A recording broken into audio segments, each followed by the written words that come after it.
هذا القرآن يهدي للتي هي أقوم ويبشر المؤمنين الذين يعملون الصالحات أن لهم أجرا كبيرا۔ اللہ کے نبی علیہ الصلاۃ والسلام نے یہودیوں کو عاشورے کے دن روزہ رکھتے ہوئے دیکھا۔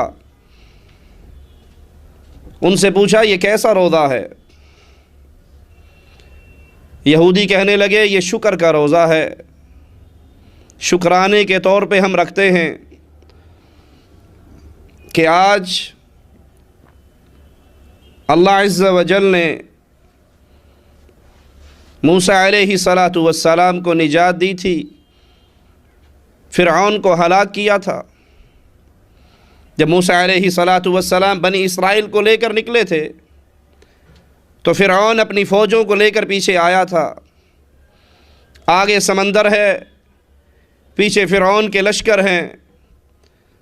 کلیم اللہ کے ساتھیوں نے کہا تھا موسیٰ علیہ الصلاۃ والسلام ہم پکڑے گئے، آگے سمندر ہے، کہیں بھاگ نہیں سکتے، پیچھے فرعون کی فوجیں ہیں، اب ہمارا کیا بنے گا؟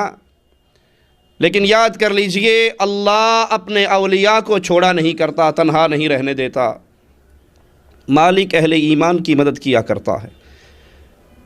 کلیم اللہ کہنے لگے کلا، ہرگز نہیں، اللہ میرے ساتھ ہے اور وہ اللہ میری ضرور مدد کرے گا۔ مالک نے فرمایا موسیٰ علیہ الصلاۃ والسلام اپنی لاٹھی کو، اپنے عصا کو سمندر پہ مارو، تمہارے سامنے راستے واضح ہو جائیں گے۔ موسیٰ علیہ الصلاۃ والسلام نے جب لاٹھی ماری، سمندر کی لہریں، سمندر کی موجیں پہاڑوں کی طرح تھم گئیں، راستے بن گئے، بنی اسرائیل گزر گئی۔ فرعون کھڑا دیکھ رہا ہے، اور جب بنی اسرائیل کا آخری آدمی بھی باہر نکل جاتا ہے، پار کر جاتا ہے، اور یہ سمندر اللہ کی حکمت، موسیٰ علیہ السلام نے پار ہوتے ہی چاہا کہ اپنی اس لاٹھی کو دوبارہ مارے تاکہ یہ پانی پھر برابر ہو جائے، جس طرح ہم نکلے ہیں، کہیں فرعون اپنی فوجوں کو لے کر ہمارے پیچھے اس سمندر میں داخل نہ ہو۔ لیکن رب کی حکمتوں کو رب ہی جانتا ہے۔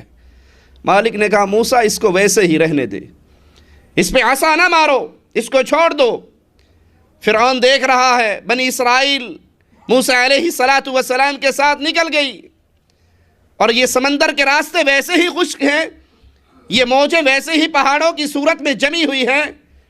وہ سوچنے لگا اگر یہ صرف موسیٰ علیہ الصلاۃ والسلام کے لیے راستہ بنا ہوتا تو اب ان کے باہر جانے کے بعد اس کو دوبارہ مل جانا چاہیے تھا، راستہ ویسے ہی ہے تو میرے لیے بھی موقع ہے کہ میں بھی پیچھے چلا جاؤں۔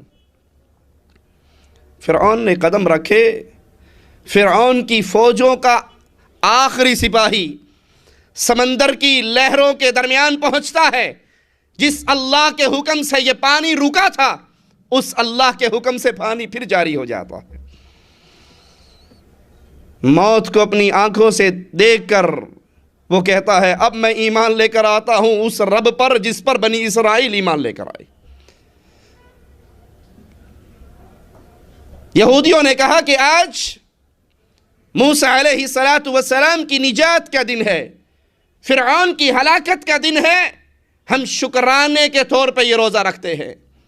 امام الانبیاء، امام کائنات فرمانے لگے میں زیادہ حقدار ہوں، میں زیادہ حقدار ہوں کہ موسیٰ علیہ الصلاۃ والسلام کی نجات پر شکرانے کے طور پہ میں بھی روزہ رکھوں، تم سے زیادہ میرا حق ہے۔ امام کائنات نے روزہ رکھا اور پھر کہا اگر اگلے سال زندہ رہا تو اگلے سال میں 9 تاریخ کا روزہ بھی رکھوں گا، 10 کا روزہ شکرانے کے طور پہ، 9 کا روزہ یہودیوں کی دشمنی اور مخالفت کے طور پہ کہ ان سے بھی مخالفت ہو جائے۔ یہ دین اسلام، یہ دین ایمان، یہ شریعت محمدی اتنی باغیرت ہے، اتنی باغیرت ہے کہ جن پر اللہ کی لعنت اور عذاب کا کوڑا برستا ہے ان کے ساتھ روزوں کے اندر بھی مشابہت کی اجازت نہیں دیتی۔ اللہ کے لیے سوچئے، اللہ کے لیے غور کیجئے، اور مالک سے دعا ہے سب سے پہلے رب کہنے والے کو سوچنے کی توفیق عطا فرمائے۔ إن هذا القرآن يهدي للتي هي أقوم ويبشر المؤمنين